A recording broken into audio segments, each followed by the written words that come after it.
போகிறோன்னா ஆரி work design பற்றி தான் பார்க்க போகிறோம். இந்த ஒர்க்கில் பாருங்கள், நமக்கு சாமியோட இது பிக் வச்சுட்டு கோபுரம் மாதிரி செஞ்சு பக்கத்தில் பீட்ஸ் எல்லாம் வச்சு thread work and material balls எல்லாமே வச்சு எவ்வளோ அழகாக பண்ணியிருக்காங்க பாருங்கள். இது வந்து பேக் நெக்கு.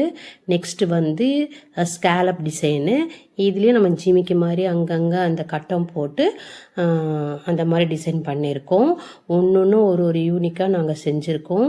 உங்களுக்கு பிடிச்சிருந்தா நீங்கள் எங்கள் கையில் ஆர்டர் கொடுங்க. நாங்கள் உங்களுக்கு 10 நாள் செஞ்சு போட்டு கொடுத்து தந்துடுவோம்.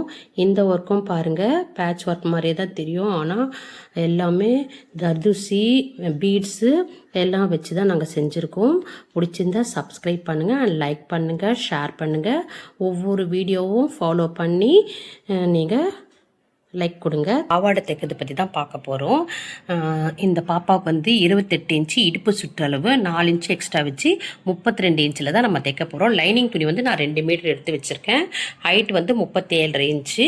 அதுக்கேற்ற மாதிரி 2 மீட்டர் லைனிங் ரெடி பண்ணிவிட்டு இப்போ வந்து இவங்களுக்கு வந்து சாரியில் தான் பாவாடை தைக்க போகிறோம். ப்ளவுஸ் விட்டு வந்துடுங்களா, அதில் தான் ப்ளவுஸ் தைக்க போகிறோம். பாவாடை தாவாணி, சின்ன பாப்பா தான். இப்போ 4 மீட்டர் துணியில் நான் தைக்க போகிறேன். அந்த பாப்பாவுக்கு 2.5 மீட்டர் போதும். அவங்களுக்கு வந்து நிறைய ஃப்ளிட்டு வேணுன்றதுனால நான் 4 மீட்டர் எடுத்திருக்கேன். பெல்ட்டு பாருங்கள், 28 இன்ச்சுக்கு நான் 32 இன்ச்சு பெல்ட்டு ரெடி பண்ணியிருக்கேன். கேன்வாஷ் போட்டு ஒட்டியாச்சு. இதுக்கப்புறம் நம்ம ஃப்ளிட்டு வச்சு தைக்கணும். அயன் பாக்ஸில் வச்சு நம்ம இதை ரெடி பண்ணி எடுத்து வச்சுக்கணும். எடுத்து வச்சுட்டு ஃப்ளிட்டு வச்சு நம்ம அழகாக தைக்கணும்.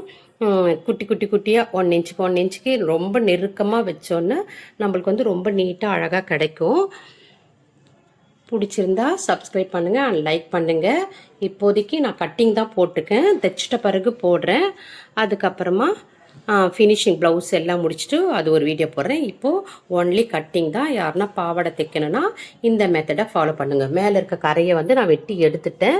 ஏன்னா உயரம் வந்து மேலே வந்து நம்மளுக்கு கரை இருக்கக்கூடாது, இங்கே தான் இருக்கணும். இது புடவையில் இருக்கிறதுனால கீழே அந்த பெரிய பார்டர் அப்படியே வச்சாச்சு. ஃபுல்லாக முந்தானி பக்கத்தில் இருக்கிற பீஸை எடுத்தாச்சு, உள்பக்கம் இருக்க பீஸை எடுத்தாச்சு. நம்மளுக்கு ஒரே சீராக இருக்கிற 4.5 மீட்டர் துணியை நான் அப்படியே எடுத்திருக்கேன்.